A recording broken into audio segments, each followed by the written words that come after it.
Welcome to the Indie Opera Podcast.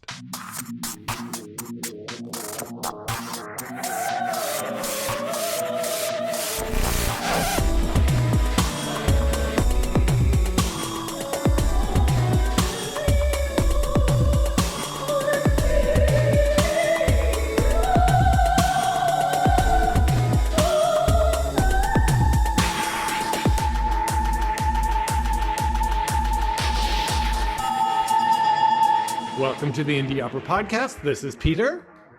It's Ashley Renee. This is Walker. This is Brooke. This is Chuck. I was going to say, and in the booth. That was Chuck. Thank you for joining us on the show today. And I want to thank everyone who watched our last show. We had a really lovely time, and it was a hilarious, curse-filled hour and a half of fun. And we'd like to thank everyone who saw the show. And if you like our show, please like us on Facebook. Or if you're watching this, you can give us a thumbs up in, is that a thumbs up on Facebook? Does anyone know? Yeah. What do you do? Do you like on Facebook? Like. You thumbs up on YouTube. There's all the like the emojis that you can choose from on Facebook. Oh, really? Yeah. Give us an emoji. Have you been on Facebook recently? For 5 years. Wherever you happen to watch us or listen to us, whether it's on Apple iTunes or whatever, please give us a review. We'd love to hear what you think of the show. Also, we're going to be giving away a CD, and I'll have more about that later. So check in at the end of the show, and we'll let you know more about that. And it's Rosha Korean's latest CD, and we'll talk about that later. So let's talk about what we're doing today. Today we're going to focus on Susan Kander and Roberta Gumbel's film/opera, Driving While Black, a montage of poetic and haunting moments examining the trials and triumphs Black mothers experience as their children come of age in a society plagued by racism and inequality. And joining us are conductor Robert Wood, the founder and artistic director of the UrbanArias, Washington, D.C.'s contemporary opera company, and the filmmakers Du'bois and Camry A'Keen, the co-founders and directors of A'Keen Brand, a modern creative agency and production company. And later, we'll be joined by soprano Karen Slack, who will be starring in the film as well. Welcome to the show. Yeah. So great to have you all on. Great to be here. So let's talk about the piece a little bit. Who would like to start? Let's talk with Robert, since you're working on the production side of it. Tell us a little bit about this piece. It's a collection of little vignettes. How does it work? Sure. So it was originally conceived, this was a stage piece. It was sung originally by the librettist, Roberta Gumbel. And she and Susan wrote a short opera that's about 41 minutes long. In fact, it's exactly 41 minutes long. And it's scored for soprano and two instrumentalists, cello and percussion. They performed this in Kansas City and also in New York, or were to have done it in New York and then recorded it instead because the pandemic canceled those plans. The way that the narrative progresses in the stage version is that we see the mother in various interactions with her son over the course of his growing up, all in relation to the car. So taking him home from the hospital in the car seat, all the way up through various scenes until she's finally teaching him how to drive. Interspersed with that are ripped from the headlines clips, all about various crimes, aggressions against Black people for existing while Black.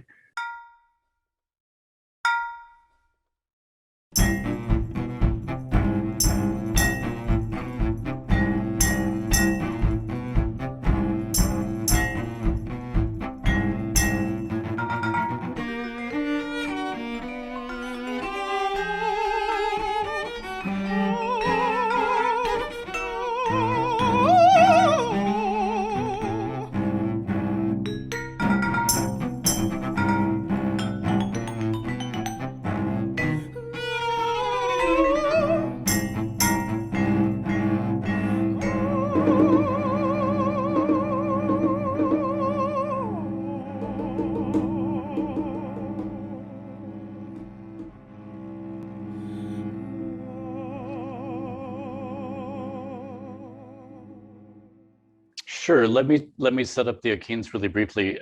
We were originally thinking of doing this as a staged version as well. The pandemic changed those plans. We thought that this piece lent itself really well to video and then specifically to film. Karen Slack was always the artist that I wanted to have sing this role. And she suggested Du'bois and Camry A'Keen of A'Keen brand, who are also filmmakers, to do this, and take it away. Let us know what you've done. Yeah. Wow. I mean, yeah, the journey has been just incredibly full. You know, as storytellers, as filmmakers, as Bob said, you know, this is our work, and so to be met with the opportunity to put that work, put our expertise, put our craft behind something so incredibly timely, incredibly loaded, felt important, felt like something that we needed to get behind. And I mean, in terms of our respect, love, and admiration for Karen Slack, just as an artist, as a woman, as a pioneer, as a visionary, it felt important for us to partner with her on bringing this story to life, and then having the opportunity to work with UrbanArias, you know, in this kind of melding of worlds where film meets opera, meets dance, meets fashion, meets all the things. So yeah, I mean, it's been an incredible journey. We're honored and feel really passionate about the subject matter, about Black stories in general. So, you know, this is our work. That is always at the forefront of how we move through the world and work. And so while, you know, this moment in time is familiar in so many ways as well. So it's not like maybe shocking is not the word I would use to describe how we're feeling. But we feel very present, and we understand the implications of how what's happening in culture and society is in conversation with, or how we're in conversation with what's happening in culture and in society by virtue of working on this project. Can I ask a question about the filming itself? Mhm. So is the film a film of a performance of it, or is it intercut with other footage that are related to the subject? We didn't go and mount the show as a stage performance and then do a point and shoot. It felt really important to find ways to amplify what's being shared. So no, it doesn't pull in, I guess the question is, does it cut away to maybe other kinds of footage from culture, or maybe video footage or things like that? We don't need to see that again. Like, we've seen the video. We're literally every day watching the videos of George Floyd be murdered over and over and over and over again, if you're following the trial. And so we didn't need to put that in there. We wanted to find an artful way to examine, to unpack, to excavate these realities. Metaphorically, we wanted to be able to expand and put to the camera and hold up some of the irony, perhaps, to say, like, isn't this bizarre to the audience? So we found a lot of different ways in rewriting it as or framing it as a screenplay. We found different ways to do that. It's all the same material. It's the complete score. We recorded it first with Karen in a studio here in the DC area, and then we filmed it in New York over 3 days, as Du'bois was saying. So you would have done a stage show of it, but it's only because of COVID that you had to. I think it's a create very this happy film. accident, honestly. Yeah. I think it works fantastically as film. And when we decided to do this, you know, sort of to Peter's question, we wanted to be careful to engage people that would not do a point and shoot version of a stage thing, because we really, we thought, I mean, there's early pandemic art, there's mid-pandemic art, you know, there's what we're doing over the summer and the fall, not to make too light of it, but we realized that we would need to do something really inventive and different and creative. The added element of dancers to this has made a really wonderful addition to this, we have 3 wonderful dancers that are in the piece. Du'bois choreographed a whole bunch of stuff for them, some with Karen, some solo numbers, some ensemble numbers just for them. And I think it really rounds out the film in a really beautiful way. So let's talk a little bit about, so the librettist took stories from her own life as well? But she and Roberta and Susan were friends for a long, long time, and they both had sons. And Susan, who is white, is the composer. She grew up and was raising her, she was raising her son in Manhattan. Driving wasn't something anybody did. And Roberta was telling stories about raising her Black son who was driving, and how all of the conversations that were involved with that. So that was their impetus for putting this piece together. And both of you have worked in opera before, right? The Du'bois and Camry. You've had some experience working on other productions? Yeah, I mean, and I can, this will be short, but we both worked in opera before. I've more directly worked in opera because that's how we met Karen. I did Charlie Parker's Yardbird in Arizona. And then we both worked on another project with Opera on Tap. Camry more so as a producer on that project, and I choreographed. And then this project, and then we were preparing to work on Yardbird again with New Orleans Opera. And then we got, the pandemic happened and the stay-at-home order. And so all of that kind of went out the window. But yeah, and I've had this kind of kinship to opera throughout my artistic kind of journey. Yeah, how is this different from what you normally do in your daily life, and why what do you like about working in opera? That's all you. Yeah, I mean, I absolutely love opera. The first show that I went to was the Charlie Parker's Yardbird. And when I saw it, I mean, obviously, it was the first opera that I had seen. I think it was the first opera a lot of people had seen in a while, though, with a dancer in it too, like some moving about. So I think not only me, a lot of people were like really excited to see the dancer on stage, but I fell in love with it.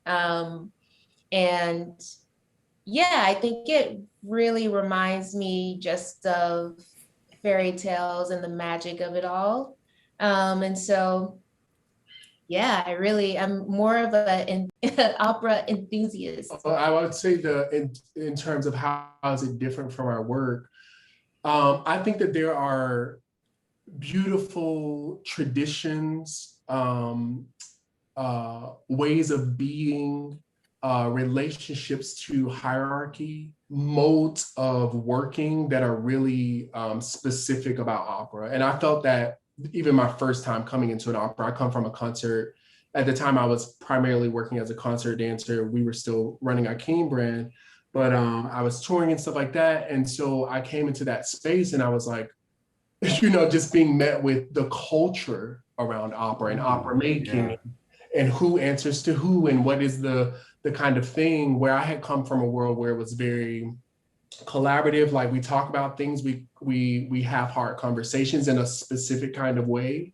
And in Charlie Parker's Yardbird is kind of head on dealing with race by virtue of Charlie Parker's life being a complicated one in relationship to race. And so I was like, we're 3 weeks into the process. I was like, we're not gonna talk about how, racism is work, and that felt very, I think, in the context of what traditionally is opera and how it works. I think in that space, it seemed to be a little bit disruptive, but I'm a disruptor. Like, I don't mind disrupting. So I love opera, and it is very different than how, we normally work as filmmakers, as producers. And so it always feels exciting, but I think that opera is ripe for innovation. And so it feels exciting to bring what we know to the opera world, and also to be able to learn from the opera world and glean and see how those things can kind of interweave. Yeah, it's very true. And Camry, I read you work as a researcher at the NYU Center for Genomics and Systems Biology. Can you tell us about that? That is just so amazing. I mean, how does that meld with your creative in a different way work? I think so, and in so many little ways too, ways that I'm not one to look for ways that it can meld. I think genetics, science, and art making and film are like completely great subjects on their own. I don't think they need to be mixed together. They're super awesome on their own. But I think there's so many special moments where I have, like, even just the other day, like working on the edit, I was like, oh my gosh, this is literally just like how one would go in and edit someone's DNA. Like if they're trying to make something that's genetically modified, like in the same way that we would take this piece, or we don't like it here, we want to put it here. Like that's exactly how like you make these like new species or make a mutant or something like that. So I was like, oh, that's cool. I was telling our editor, that's how he's like, I don't know, who cares? But like, but yeah, like there's so many little ways where it kind of helps me with my, they kind of help me, where science helps me in art and art helps me in science. I think I'm a Christian. And I think that the greatest, like, I think that God is like one of the greatest creators, and from this book that I like to read, I guess, I don't know. But I think that it rounds it for me, like it reminds me of like, oh, so in a way, like we're these walking movies programmed to be a certain way unless you go in and change it. Or also like it can be, you know, changed by your environment, but that's like, it's science, I don't know. Like, wow. I've never heard it described that way. That is really interesting.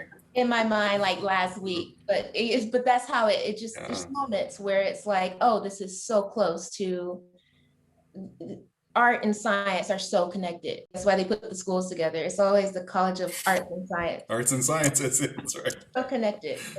So now you've worked on other films. I've checked out your website. Is the pacing of an opera and working with a score something that you find freeing, or how do you deal with working with something that's sort of, it's almost pre-edited? Because you're sitting there talking about cutting the edits. I'm like, well, how does that work for you? And and Bob talked about it, but so one choice we made early on was to have all the sound pre-recorded, and that felt, especially in light of COVID, I mean, logistics, budget, all things considered, it felt like a really smart choice to make because it helped us navigate COVID. It helped us navigate a lot of different things. And I think that we didn't have that hurdle so much there because the sound was pre-recorded. So we really treated it as like a track, like if we were shooting a music video. And so our relationship to the score, if you will, was really our relationship to the track. And so we made our decisions musically once we understood how Karen was interpreting it and how Bob was conducting her in those things. So it didn't really create a hurdle on this project. You know, when I worked on Yardbird and these other projects, it's when you're more directly working with live score, live music, then it's a whole other beast. But in this particular case, it didn't, it felt, I guess, felt freeing because we did the pre-recording. And is Bob, are you in it? Is it do you see the musicians and the conductor? Or no, are you off screen? No, it's all Karen and the dancers. Okay. And welcome, Karen. It's great to see you. Welcome, Karen. Oh, great. Hey. Hi, how's everybody? Great. So Karen, how did you first get in contact with this project? What was your first initial intro into it? Well, honestly, my first initial contact with it was when Roberta sent me the lullaby back in 2019. And she said, let me know what you think about this. And I didn't say anything because I was like, what is this? You know, very beautiful lullaby. And then she sent me some of the text and was just asking me my opinion about certain things. And I didn't know what to think, you know, about the piece. And then we never talked about it. And then I think she did the debut in Kansas City. And then I get a message from Bob, who's my longtime friend, back in my young artist days. And he said, okay, we're doing this piece. Let me know what you think. And I remembered it from Roberta sending me clips of it. And I was like, oh boy, this is a thing. It's a, I mean, first of all, there's no piano, there's no orchestra. There's me and a cello and a percussion, and then these vignettes. So I was like, okay, sure, Bob. In a way, Yeah, why? I wonder if pre-recording it was another blessing in that way, because you didn't have to like do it all from memory at once, like you would in a stage production. And I think, that removed one challenge of it. So you could sort of focus on one thing at a time. Right. And, when Bob and I were talking about it, well, I did tell Bob, I said, the only way I will do this is if you hire Du'bois and Cam. I said, that's the only way I was going to do it, because I knew by looking at the score, I knew the challenges because of how the vignettes are set up. I'm used to arc, beginning to the end, the through line. And then Bob said he was conducting it. And I was like, thank God, but yeah, it was interesting. It was, I've not done chamber music before, of course, but this is different because you're acting. Why was it scored for cello and percussion? Did the composer tell you why she made that specific choice? There's an ensemble in Kansas City, I think, might be connected with the university or maybe not. And it's a cello percussionist duo. And there's a lot you can do with percussion. You've got all of the keyboard type stuff, marimba, xylophone, vibraphone, all that kind of stuff. So you get more of a breadth, and the cello is pretty versatile as well. So Karen, I want to sort of focus a little bit on your approach to this. Is this doing a character with this kind of subject matter is completely different than if you're doing a Puccini or doing whatever. This must hit closer to home. Did you find that approaching this piece was any more difficult, or was it more? How did you feel embracing this piece? I think I would have felt more energized had it not been COVID, had we not been in this whole racial awakening, reckoning, not awakening, reckoning. Even when Bob and I were talking, maybe like in July, the George Floyd murder happened, and he was like, look, I know, I get it. Like the conversations that we were having around whether or not we should be doing a piece like this, it was difficult. I was supposed to do this, La Voix Humaine, and like one other thing. And I was like, I can only do one, because emotionally I was just exhausted, on top of the fact that like my stock was rising at the time as an artist, although I've been in this business for 20 years, all of the things I have been doing during the pandemic, my own traumas that were coming up personally as a Black woman, as an artist, as an opera singer, all of these things. And so it was incredibly difficult, but after George Floyd was murdered, I've changed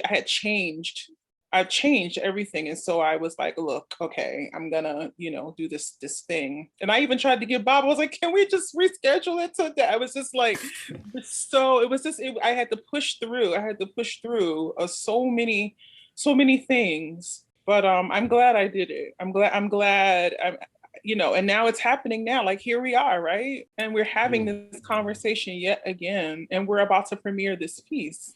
Can you speak a little bit, if you can, a little bit more? Hey, Karen. Hey, twin. Twin. I was actually interested in how it has impacted you. There's one thing that you said earlier about through line. So one question is, I was curious how were you able to sort of create that internal sort of through line through the vignettes in the process, and what was that like? Yeah. No, I wasn't. Sorry, go ahead. Jumped you. Yeah. Okay.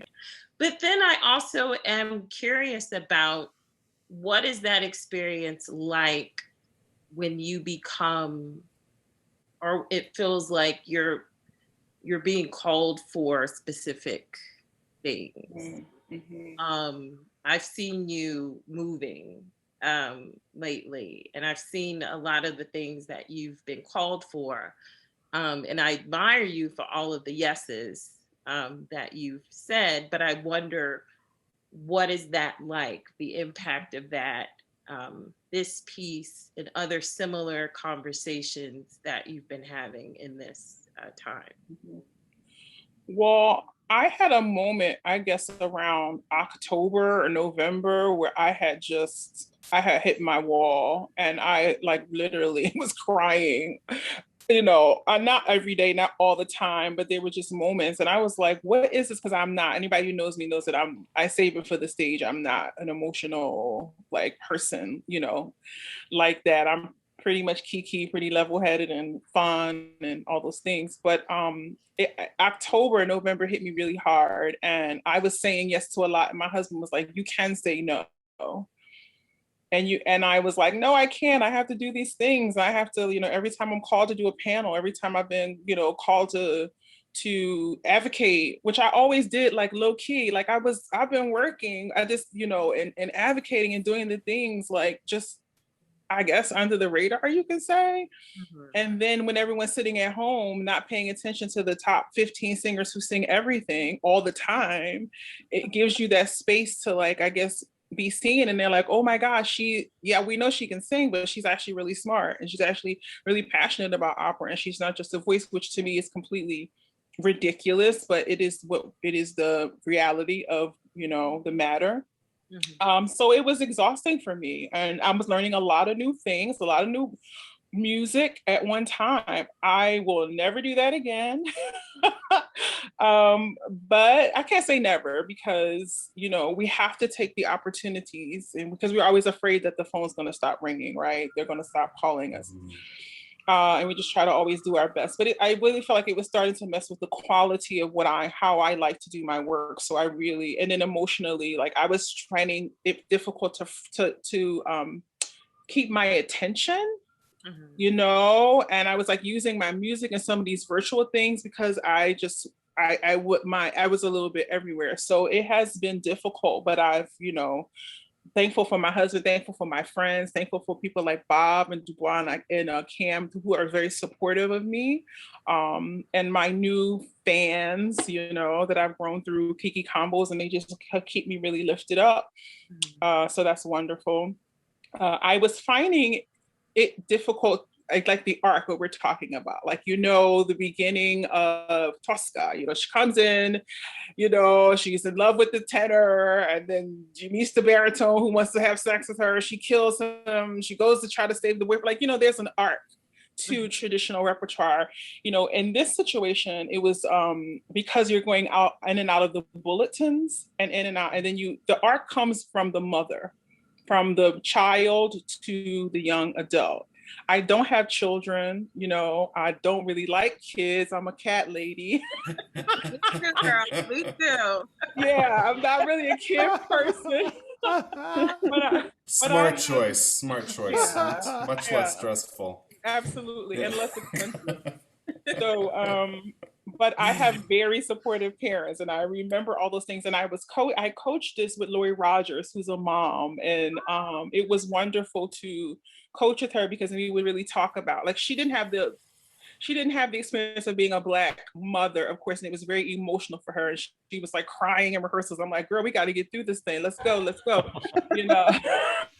Because these are things that I deal with all, and I know. But as a mom, and she was talking about, all getting in the car and be, with the car seat, and being scared. And every time, like my dad's like, every time you go out, I get afraid. And so I understood that part. So that was the arc, but it was going in and out of the scenarios of what it's like for us to drive while Black, and some hit home for me. I remember being in a car with my husband, and we were living in Kentucky at the time, and we got pulled over because he was speeding, like a little bit, not a lot. And my first reaction was to pull my phone out and go and put my video on and just sit it on my side of my leg. And that was 7 years ago. Mm. So those stories, unfortunately. many stories. Yeah. What do you do when the art is, I think you've answered it, but I'm asking it again, and you can say I answered it if you already did. Mhm. But I'm curious, what do you do when the work is triggering? Mm. You know, I've had the pleasure of doing a lot of different roles, of doing traditional opera, doing new works.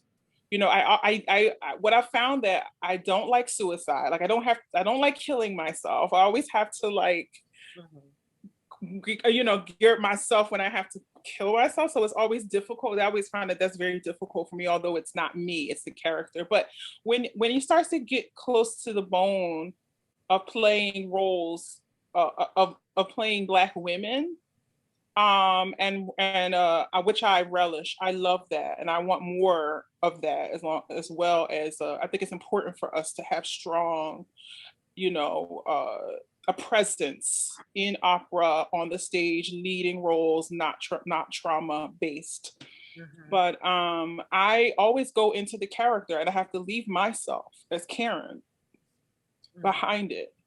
And I go through it in my coaching. I go through the emotion. I don't tell myself not to cry. I don't tell myself not to feel, not to hurt, because I got to get it out so that you can feel it when I'm doing the thing. So I rehearse all of that.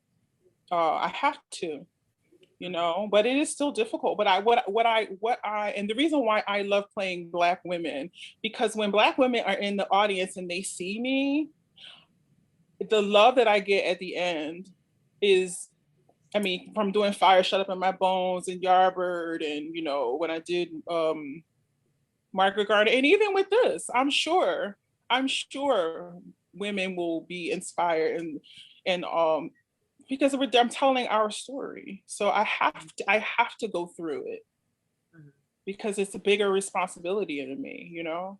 And I have to leave something for you guys to sing. The younger singers coming behind me, like I have to set it up so that you guys have something too. So do you feel that opera is trying to be responsible, that the community is open-hearted at this point and trying to deal with these issues? Do you feel that the issues being embraced in a smart way, or are there other things you'd like to see opera do to help address these important issues? I think there are some who have already been doing the work, and they are now getting their shine, you know, or being recognized for what they do. I believe that some people are just running with it and stumbling and falling and a hot mess.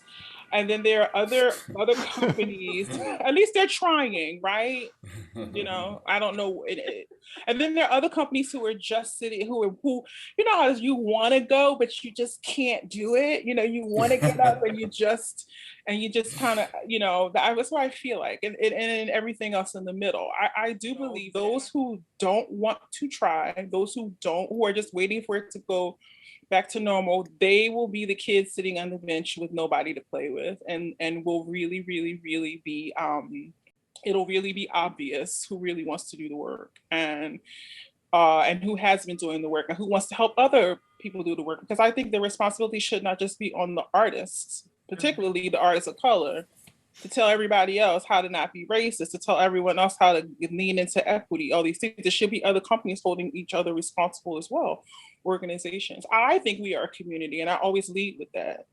From the school to the professional stage, we are this big community, and we have to, and I think Black people grow up like that. We grow up like that, you know, so it doesn't ever really leave us, and we expect that other people feel that way as well. But I think we're trying, and I think the better that people do, and the ones who don't want to try, it'll even be worse for them. I actually feel now that it seems like there is like a tipping point has been pushed past, and that there really are, I think that it feels like, I don't know, maybe I'm just being hopeful, but I do feel like there's the possibility of really starting to deal with these issues, because these discussions are finally happening in the public square. I mean, they weren't just happening in academia anymore, you know? Well, So y'all better get ready, because these younger organizations are ready to have y'all heads. So y'all better get ready. It's true. You know, and you know what? And Ashley knows, you know, I sort of kind of sit in the middle. Like I get what the young singers want and what they're doing, what they're fighting for. Younger. I mean, they call me old, but I'm like, I'm not really old, but to them, I guess I am. And then, you know, it's generational, right? You know, I'm like, we need to fight for it, but we don't need to burn it down. We need to fight for it, but we don't need to go in and like bash the door in and kind of, you know what I mean? Like in that way, and drag people out in the square, you know, like we don't need, but again, it's different. Yeah. Different styles, whatever. But if y'all don't get it together, this next generation is not playing. They're not here for the wait, or you know, the tokenism, or the, you know, oh see, we have 5 people. No, they're not. Don't Yeah. where there. Where. Yeah. That's where I am. So run back and tell them I'm not as bad as some of them think I am. So. No.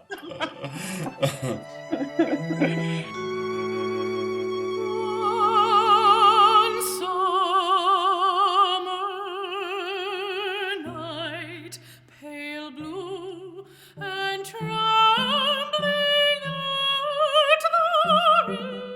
Do you love the Indie Opera Podcast and our theme song created by Rocha Krian? We are having a CD giveaway of Rocha's opera, The Priestess of Morphine. Just email us at comments@indieopera.com before May 30th, and you will be entered into the drawing. And don't worry, we will not sell or add your name to any marketing lists. The winner will be announced on our next show.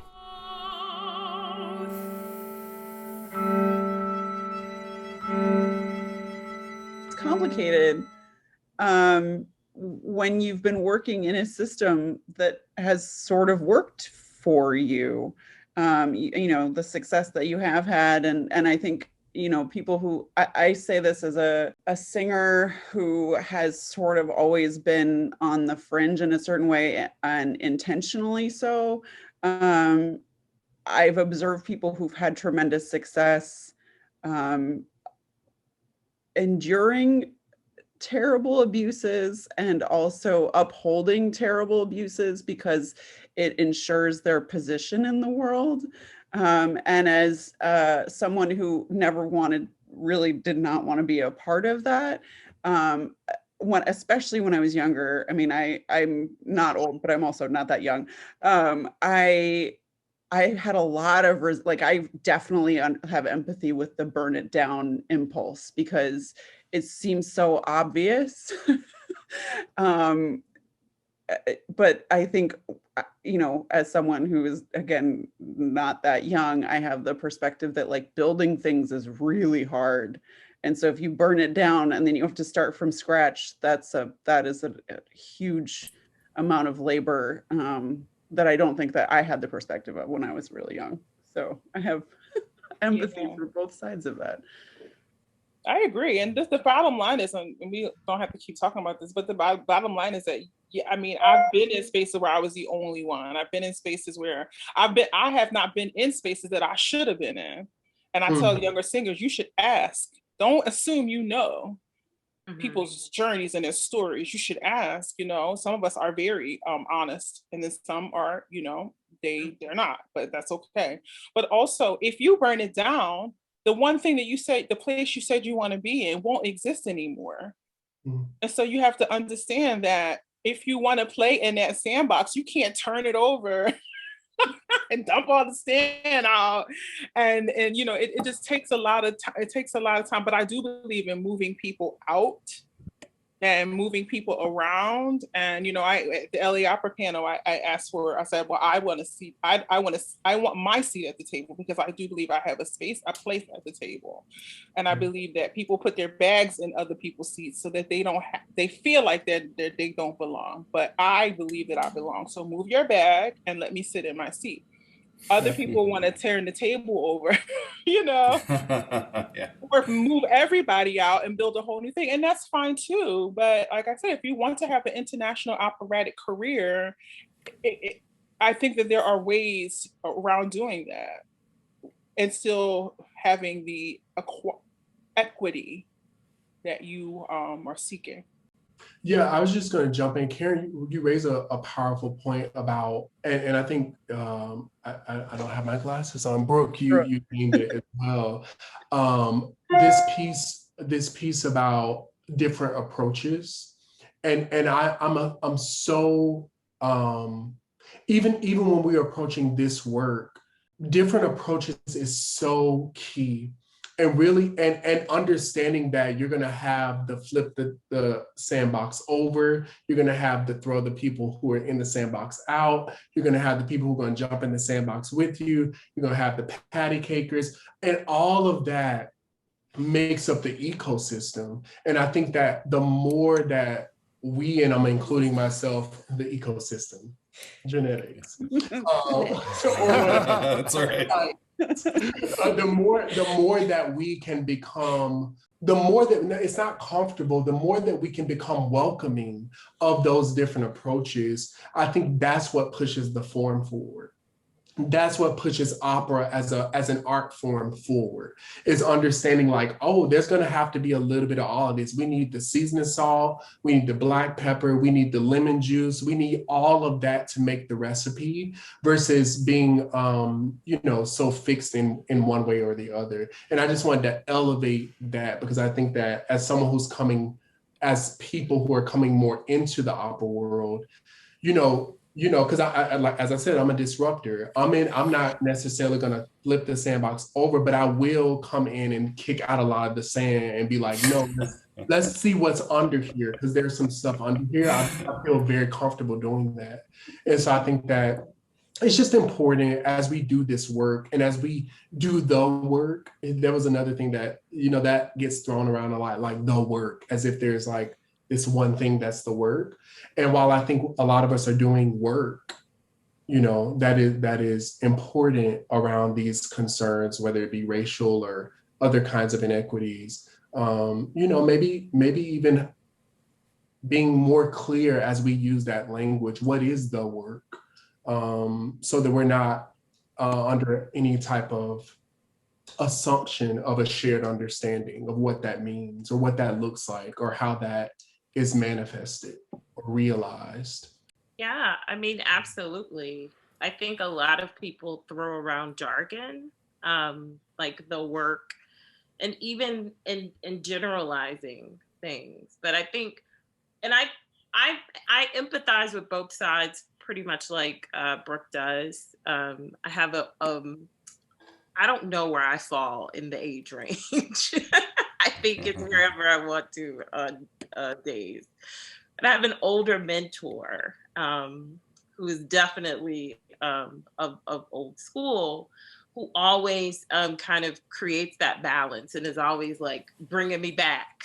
Because I'm like, how many more DEIs trainings do we have to have, and talk about, the layers of racism, and I mean, how many people have to have aha moments every time? It's like you do have those times, but I think a part of the issue is like not naming issues, not naming, discrimination.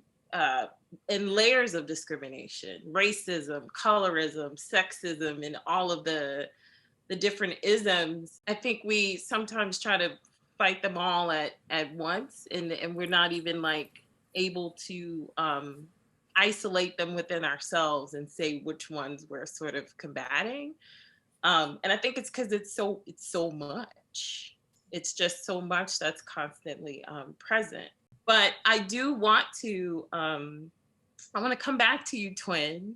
While there is the conversation of whether you want to flip over the sandbox or destroy the sandbox, there are opportunities and some thinking around building your own, I don't know, water box, or building your own different kind of box that holds something different.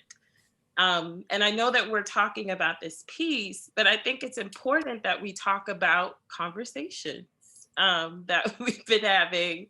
And I really want our listeners to know about Kiki Konversations, where it started, like why you started it, and has that evolved? Sort of your inspiration around it, your thoughts around it, has it evolved since the beginning of it? I guess it was February, we got locked down of last year. And I was exhausted, like literally. I was at the, doing the Met Porgy and, there for however many, 6 months we were there, whatever. And then I had gone to Europe to do concert auditions, and I had done 3 recitals and 2 concerts. I was flying back. I was flying back off that big gig, and then the world shut down, right? Those big things. And I was exhausted. I was sitting at home and thought maybe this whole shutdown is a good thing, because I was just tired. And then I started to get phone calls that my work was drying up. But again, back then we thought it was only going to be a couple weeks, right?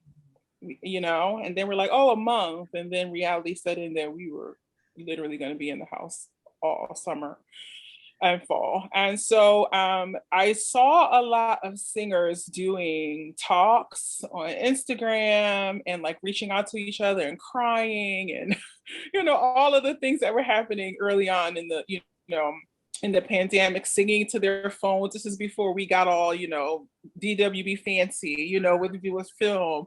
Of course, Du'bois and Cam already been in that world, but as an opera singer, you can forget, or classical music, you can forget about. We weren't doing the things that other genres were doing, and I just got so like, the managers are all like, you got to put something out there, you got to sing, you got to do the thing, and I had no interest in singing in my phone unless some company was going to pay me a part of my fee that I lost to sing. But again, I just didn't want to sing because I was tired. I just didn't want to sing. And then I was sitting at my dining room table with my husband. I was like, I think I want to talk to people. And he's like, oh God, Karen. That's what he always says. Oh Lord, what is this now? And and so I'm talking, and I started texting a few of my friends, like, so if I go live on Facebook, would you talk to me? Like we always do. Because the one part about this career that I miss is having like a glass of wine at the end of the night at the hotel lobby or wherever we are with your cast. I do miss that part. And so I was like, well, all right, we'll have a glass of wine, because nobody was drinking. Like people were drinking on the low, but they weren't drinking when they were doing their lives. I said, we'll just have a glass of wine and we'll just talk. And so I called Janae Bridges, who's a really good friend of mine. I was like, all right, would you be my first person? And then Janae and I had convos, and then people started texting me like, oh my God, like this is really cool. And I'm like, what? We're just talking. And then Terrence Blanchard's wife, Robin, was like, we're gonna go next. And I'm like, what? And they're like, so then they went next. And then, Morris and Stephanie Blythe and all the people just started wanting to come on combos. And so it was like every Thursday at 8, because I knew that that's an iconic time. Hello, The Cosby Show, right? Thursday at 8 is iconic. And that's why we chose Thursday at 8. And it just kept growing. And then I had a couple ideas to do panels. And when I did the composers, my jam in June is when I had 2 composers a week for 4 or 5 weeks, I think it was. And people are always like, oh, I want to come on the show. And so it became a thing, combos. And it's my baby. And I didn't even have the knowledge. I even had a skill set to listen to people, to hear what they had to say and ask interesting questions. But I love people. I love listening to people tell their stories. Of course, I love to talk, as you can, tell by the last 30 minutes I've been here running my mouth. But it's a thing. And we got into New York Times and Opera News and, but again, I created it for artists to come on and to speak. It was a platform built for them, and not ever thinking it would do anything for me, of my career. But I love it. Combos is fun. It's hard work though. That's another job. As you guys know, all of you. I'm not getting paid for this, y'all. Remember, when you take a couple weeks off, people get mad. They're like, where's the show? When are you coming back? I'm like, free content. No one's getting paid. Cut it out. I'll be back. What do you think it's doing I know you don't sometimes, and you have things that are your babies, you just want it to be and let it just be what it is. But have you had a chance to sort of sit back and think about what kind of space it's creating? It feels like, I tune in. It feels like a really, like you could just say something in there because it feels like you just are in like literally like a safe space. What do you feel like it's doing as it's just kind of growing and Connecting people who would never be in one space together, connecting even my family, like my personal family, my friends, people I grew up with are sitting with people like you all in combos every Thursday talking about opera. Like my friend was like, I didn't even know I liked opera. Like I knew you sang it, but like to hear other people talk about classical music, to talk about their careers and their life has been life-changing for some people who don't do what we do. It's amazing. My dream for Combo and another job. My dream is to take classical music and opera and what we are, and to take it more mainstream, to take a show like Combos and have all kinds of people in our space to understand, they go, oh, you're the Oprah of opera, but like, okay, I mean, whatever that means. I mean, you know what I mean? But like, it is to bring people together and to also connect people. That's what the show is. It connects people.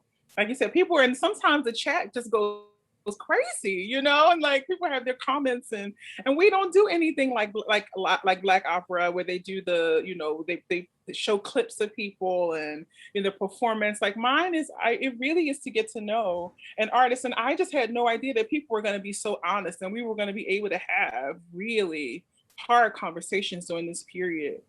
I mean, there's a big agent and opera agent, and he was just like, you're doing a service to the industry to be able to people to go and safely express themselves with very difficult subject matter. But again, it's the conversation that we have in the hotel lobby. Yeah, it seems that a lot of, with opera, the connection with thousands of people in an opera house, you sing and there's an instant emotional connection. Now we're all seem to be missing that, and people are yearning for real conversations, real connections. Normally, a project like this, Driving While Black, you'd have an audience that you could then have a talk back with and whatever. How are you positioning this particular piece so that it can connect with the community in wider ways than just sort of putting it on video? Is there any sort of additional way that it's being used so that you get some feedback and the community gets to talk back to you? It's so odd to not do it in front of a live audience, right? How does that feel? Totally. UrbanArias is reaching out to some racial justice organizations in our community in the Arlington area and in the greater DC area, partnering with them for screenings and that kind of thing. We're still not really able to gather in person like you would for a real thing where you could like show the film and then talk to each other in the same place, but we're using online tools to try to affect the same thing. Yeah, because I'm sure that this could really spur a lot of great growth and community and discussions, and I'd hope that it gets to do that in some sort of format. And exactly how, when you're done making this film, how's it going to be served and how is it being shown? It will be through a link on UrbanArias' website. It will be hosted on Vimeo behind a paywall. So you buy a ticket on our website that gives you the link to see it. Goes live on April 30th, and then it'll be up for several months after that to engage with. And this is a sort of a fun, quirky thing for us as well. You're so used to marketing and promoting up to the premiere, up to opening night, and then for most opera runs, a very modest run of like a couple of weekends or 3, or at most, a month. And for here, it's up for so long, we have the opportunity to show it. Then if we didn't get interest from certain groups the first time, to partner with them on saying, hey, would you be interested in having a panel about this, showing it and talking about it, stuff like that. We have a lot of time to continue to do that as it continues to gain momentum. And UrbanArias is that part of your mission, is to about community connection and things like that?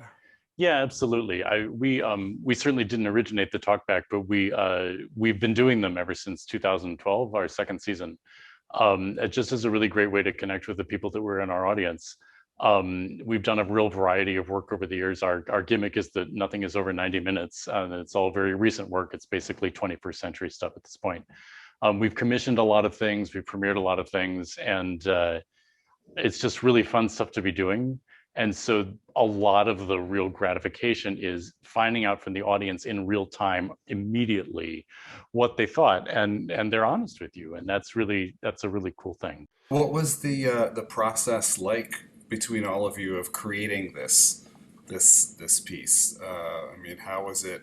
Were you all working together, or was it in different stages, or how did it work? I'd say basically we assembled the principals of the team, which are Du'bois and Camry and Karen, and then said, we're going to take a great leap, and we know that you want to do something really cool and creative with this, and we want to stretch. So do something really cool and creative with it, and they did. Carte blanche, nice. Wow. So you just sort of put it in their hands, and they created it in New York. Well, I mean, yeah, we knew that there would be dancers, and we talked about some shapes of it, but it was important to us that that we just get a really different view on this that was not my viewpoint. It was a Black person's viewpoint. Mm-hmm. Let me quickly, Bob, before you jump in. I remember when Bob and I were having like our first couple of emails and conversations about it. We knew that Bob knew he wanted to do something different than the original version, and we knew also the piece needed that elevation into how fast we were moving as an industry. You know, like we couldn't just put this product out the way that it had been done 2-3 years ago. It had to be elevated. And so doing the film component, doing and I know the A'Keen idea, having worked with Du'bois in another project, and I knew that we could make it work. I did not know that they were going to come up with what they came up with. I was like, oh. I didn't know it was gonna be like all the way, different. And Bob and I were looking at each other sometimes when we were filming. I was like, is Susan going? I wonder what this is. Looking at each other with great respect and love for everything that was going on. Right, exactly. But I'm gonna keep it real. I was like, oh God, they're gonna kill us. Because it was just, again, we're traditional opera people. Even with Bob, like I don't even get to do the experimental things that Bob does with his company very often, So I'm always like, I have the desire to know, and I know I can to do the thing. Listen, I'm gonna do whatever with what's in front of me. I'll always serve the music. I always try to serve the director and whatever the case may be. But like, I still was like, But again, I'm proud of the work that we did, and I know that a lot of opera companies are doing this virtual and doing a lot of things, but we're not doing what the big companies are doing, which is recycling old videos and putting traditional things on the stage. What we did was cool, was the thing that we should do now. Yeah, it sounds really unique. I mean, it sounds really new and fresh. I mean,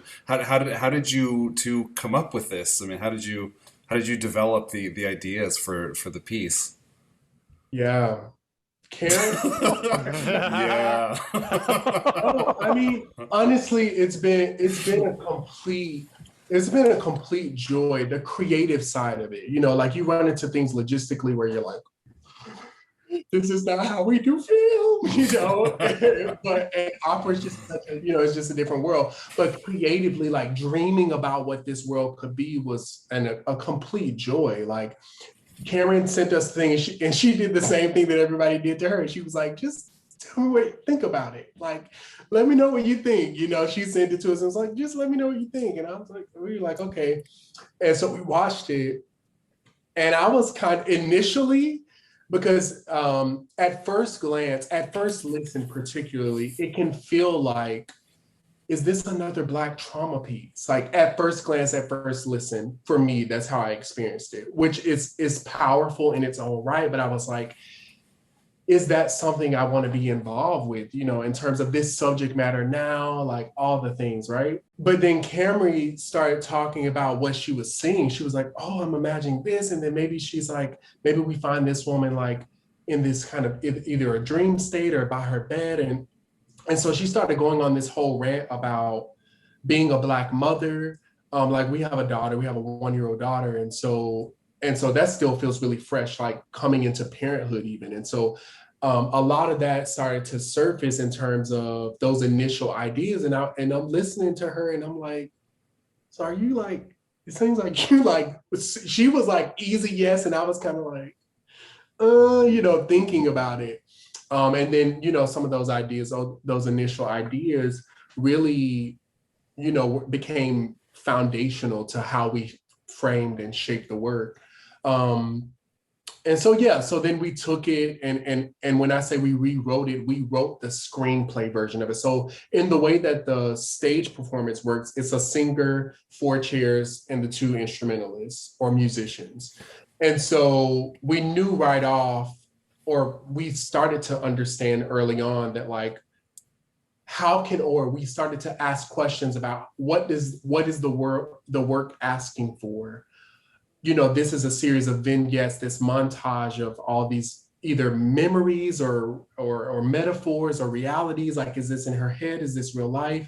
And so for us, it was like, well, we're working in film and you can do in film what you can't do on stage. Like you can play with, is this fantasy? Is this real? You can cut between different worlds. And so for us, it was like, you know, considering all things, what is the world or many worlds, the solar system of this woman's kind of life and experiences? How can we, I'm leaning into the science today. Yeah, okay. How can we bring that and surface that? So yeah, that's what we did. So we wrote it as a screenplay and started to imagine like, what are the different states that we find her in? And different places in life that will be resonant for audience and that will remind Black women or help even people who aren't Black have an entry point to, because I think that's the powerful thing too, is getting white people to imagine themselves as a Black woman. Because we imagine ourselves like, even a Black woman can be like, I'm Superman, you know, in the right context. You know, we can imprint ourselves onto the movies and the characters that we watch. So what does it look like to hold up or build up a character so powerful and so resonant that even a white person would say, oh, I can feel that. I can identify with that, you know, so. I think you've done it brilliantly. One of the things that I think really translated this work into what it has become in film is the wonderful artiness of it. In the highest sense of that, and the sort of surreal quality. I'll admit I didn't quite get it at first until I showed up on the set and I saw what Du'bois was doing. I understood like the scenes that he was putting together, and then I was getting into, oh, this is possibly her imagination, possibly not. This is her inner self, and then how all that's interwoven, I think, is just gorgeously done. And it creates something that is actually completely operatic and completely cinematic at the same time, because it's a real exploration of this woman's being, of her inner self, of her thoughts, using the text and the music as they were written as a vehicle for saying something that is much deeper, which I think is what we all wanted from the beginning. I think the pandemic for me, for UrbanArias, really, like for everybody, it forced a total re-reckoning of what are we doing? Why are we doing it? UrbanArias was already a different idea, but it's 10 years old now. So like, what are we, while keeping with our fun time limitation because people's attention spans are short, and then also keeping it contemporary, I just feel it's so important to be telling real American stories that are now. And I try to do this as much as we can. And not everyone is writing this. You often have to commission it or you have to look harder for it.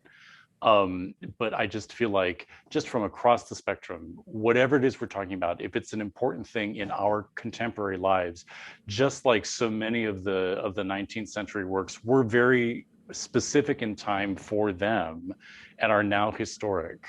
You think of Traviata, for example, and how like that was a little bit too close to the bone for some audiences and some censors.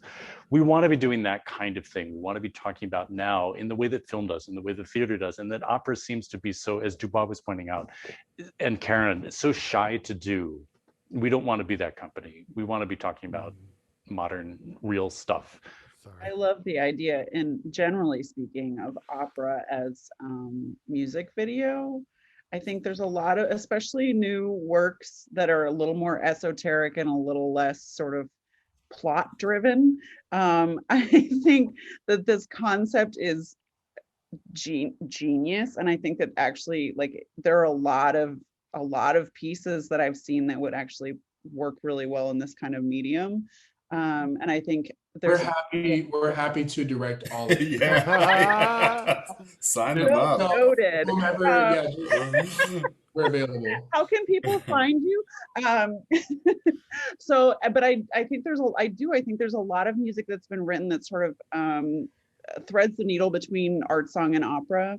And you know, some like even like As One is an example of that, where it's not really a through line. It's just this sort of song cycle, dramatic thing. Segments of her life. Yeah, exactly. And I think that it, you know, these works would translate really well. And, you know, eventually theaters will reopen, but why would we not also continue to use this new medium that we've explored? So I think, you know, now opera can also exist in this other way. And I think that's wonderful. It's more inclusive, more access, wider audiences, reaching more people, telling more stories. I think that's great. Yeah, absolutely. We have to, ideally, listen, we were trained to sing for large spaces, not for microphones, not in a recording studio. So the idea that, you know, the balance, right? We need to always support the balance of doing both. But as far as the creativity, like, it would be a travesty for us to go backward after this year. You know, artists having agency, artists taking their space, companies listening to artists, to singers of all people. You know, what do you want to do? How would you like to see it? You know, and also I often think about like Lori Rogers, you know, who I work with, wonderful pianist, wonderful conductor. She said, "Are you going to do this piece again?" And at first I was like, absolutely not. And then I thought about how much money I spent to coach it, because notes come out of the air, literally, as Bob knows. You know, there is no, you know, big, you know, harmony, what we're used to hearing under us to support. And then I thought, you know, at first I was like, absolutely not. Then I was like, oh, of course I have to do it. But then I was like, well, how can I do it after doing this film? How would that work for me on a live presentation? You know, and I think about it. So also, as we are in this new space doing these new things, it's like pieces like this, and when we take it and pull it and put it in this whole other orbit, and then try to go back to the live thing, it's like, you know, I wonder how that would happen, and that would be, you know, like sort of like deconstructing a Disney musical or something, you know, like they take the Lion King and then you put it on stage after. on ice. Right. We see that in other forms. I mean, it's not an unheard. I mean, opera is just getting into it, but popular music has always lived in the live in the music video. Mm-hmm. So you have your live show, which personally I live for a live show, because those arrangements are usually like beasts and the transitions are amazing. And then you have the visual, which gives you offers a new perspective on the story. And you're like, I didn't even think about that. But I mean, it's kind of like opera's kind of catching up, because in that way, because music exists that way already. So we kind of could look at some of these other mediums and see how there are other styles or genres and see how they're doing it.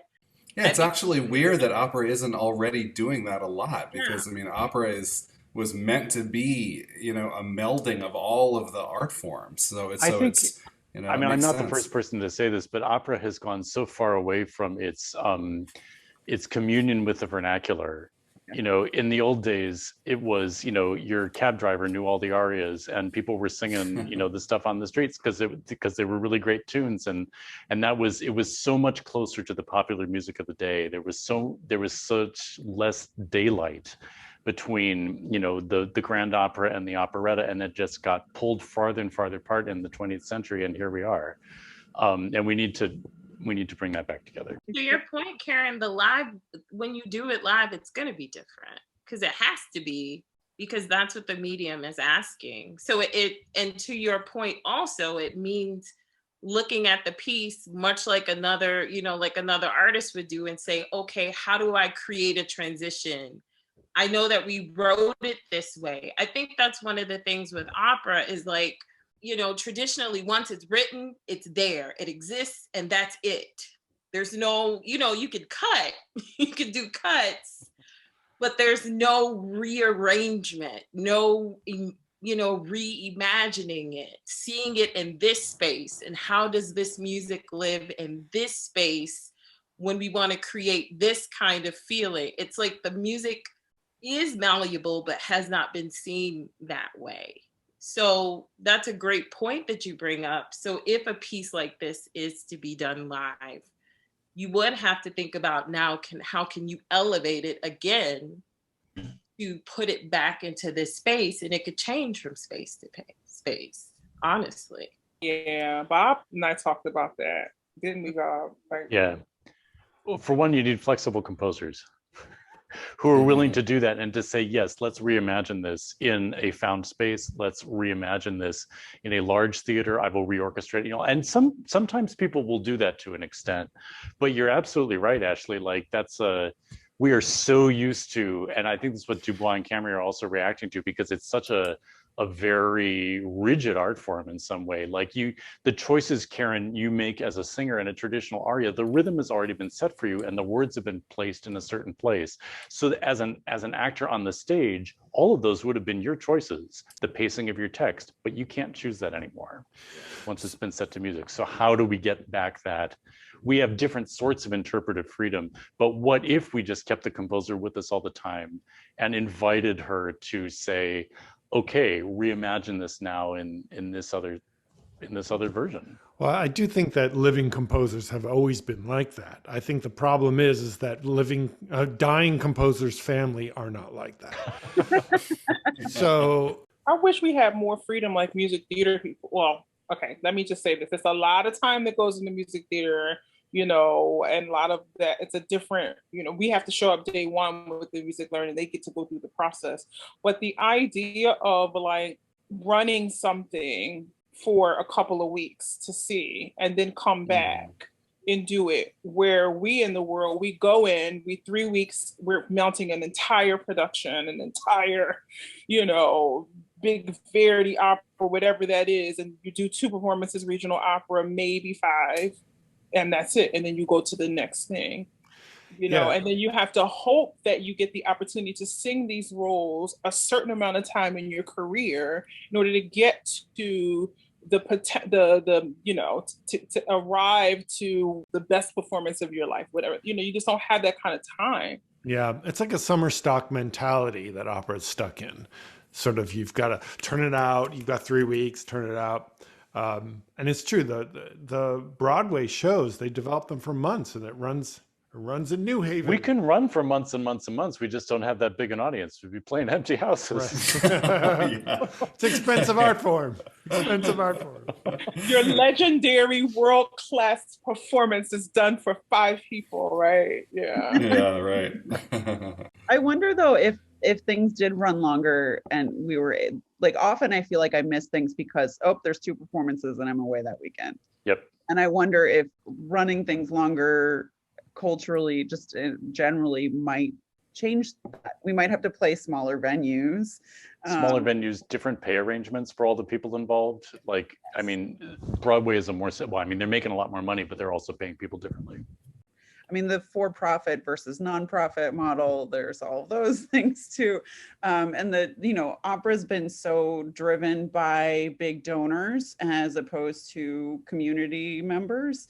And so I keep thinking about the idea that we should be seeking more crowdfunding and less major donors in the way that we fund. We would get art that the community wants and not that just some random rich dude wants. So I think there's a lot, there's a lot of opportunity. This particular show, in some ways, you will get some money back from putting it behind a paywall on Vimeo. How's that going to work? Are you actually going to be able to cover the production, or how? Oh no. No, I didn't think so. I just was wondering. I was Ticket hoping. sales cover no opera production ever anywhere. It is a very, very expensive art form, especially on film. Oh, so it's more expensive on film than live? Yeah, I mean, it certainly can be. I mean, it's a different, I mean, Du'bois can speak to this more than I can, but in the theater, you're paying for a certain bunch of stuff. And then there's the editing process in the film, as we discovered with the first film we did back in the fall, like there's more people. More people, more time, more hours. Yeah.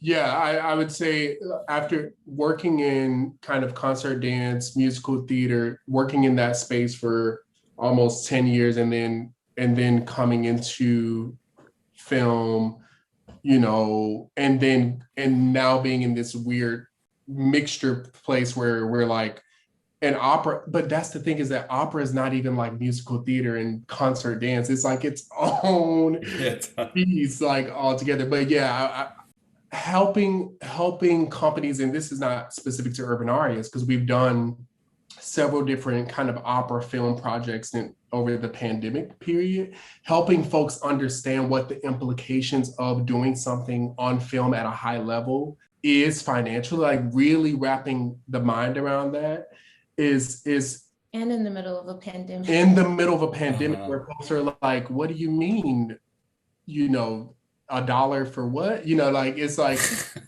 yeah, it's a challenge. But I think that, Brooke, again, you spoke to something so powerful about how funding happens. I think that I'm really eager, hungry, excited to see how things will start to change as you bring in because we're a for-profit company. We're not a non-for-profit, like we're a full-on production company agency.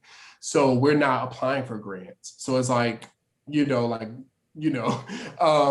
the implications of that. It's like, so seeing how, even coming from that lens, when you're thinking about marketing, and I think that that's another thing, like marketing and rollout and other ways to give people entry into the work, like opera. And I think that talkbacks are great. I applaud folks who are doing talkbacks, but I felt this even when I was in the concert dance, where it's like, what else? ... Talkback, why? Like, so people can say like, oh, what school did you go to? Or like, whatever, like, they start to ask these kind of redundant questions, but it's like, when we think about opera in the context of other art forms and other genres, and we consider other ways of engaging audience, and how we might be able to reach and allow them to reach us, I think that it's just going to be really, really exciting. I think that having the panels, I think things like what Karen's doing in terms of Kiki Konversations, your podcast here, like more of these things, people seeing stories that they resonate with is going to make them more excited about the art form, period. When people see this work and they see Karen's work and they see her performing and sharing and pouring her soul out in this world that we've created, it's going to make people more excited about opera. It's going to connect with people who otherwise would have never even looked at opera. And Bob's genius to listen to Karen to say, bring this company on that doesn't work in opera, automatically opens up the audience. It's like, we don't have an opera following, we have a film following. So now, because we've joined forces and fashion following and music following and science following, whatever, because we've joined forces, it's You have a huge science following. exactly. It's like Captain America, like we're gonna, or not Captain America, or whatever that thing is, where all the forces come together and it makes a thing. No one knows that reference? Okay. I know the reference. Oh, It's yeah. fine. We'll put it in the chat. The glove with all the things on it. Captain Planet. Captain Yeah. Planet. It's like Captain Planet. We have a Yeah. impact. So Yeah. I'm excited to see the impact because we brought so many different things together. Yeah. Well, thank you guys for being on our show. This has been a really, really interesting to have filmmakers on. It's the first time we've actually had filmmakers on our show. Isn't that right, Brooke? I think so. Not the last. It's been 10 years, so I don't remember everybody we've had on the show. I think you're right. I think they're so welcome. So welcome, and thank you so much for the work you're doing. I think it's really incredible to get this message out there and to get these conversations started. And I really do hope that everyone should try and see this piece. Talk to us a few seconds about how and where they go to see this piece, and we'll put links on our web pages as well. So where can we find more about the Du'bois and Camry, about your company? Oh, we're all over social media at A'Keen brand everywhere, Du'bois and Camry A'Keen everywhere. So we're pretty easy to find. But Bob is going to tell you where to actually view the movie. And that's the most important. If you don't follow us, get a ticket to see the film. Also follow them. Also all the work, all the things. It's just not a zero-sum game. You can follow all of them. It's www.UrbanArias, which is spelled UrbanArias. I don't need to tell your audience that. .org. That's our website, and just click on performances, and then I'll take you to DWB Driving While Black, and then you will reach the portal where you buy a ticket. And we hope to see you there. And when does this officially launch? Is it launched already? April 30th. April 30th. So it technically, because our show launches the next day, you can now go. You saw it yesterday. You can, yes. How did you like it? How did you? Wow. Thank you all for coming to the premiere. And also, I'm still hungover from the after party. So am I. Where can you see Kiki's Convos? Yeah, Kiki's Convos. Kiki's Convos. Oh, Kiki Konversations not every Thursday, but Thursdays at 8. We are on YouTube. We have our own YouTube channel. Please subscribe because we're trying to, monetize some way, somehow. Facebook, I'm very active on social media. So I go live on YouTube and Facebook as well. And my socials, Kiki Slack, Soprano, and Instagram. And you can always find me, Twitter, all those places. And I am debuting a new website within days. So Soprano Karen Slack with some new dates on there and stuff, all that good things. But support artists, those of us who are out here,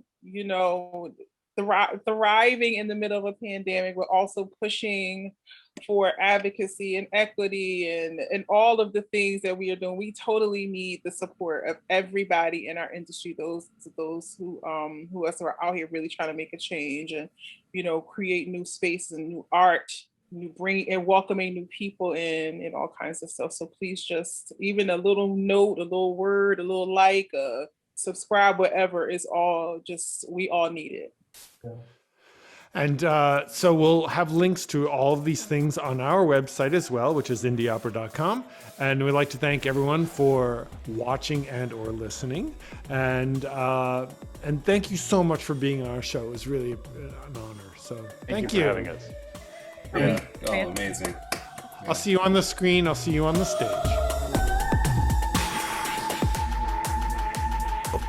Please give us a thumbs up. Consider subscribing to our YouTube channel or audio podcast feed on Apple Podcasts.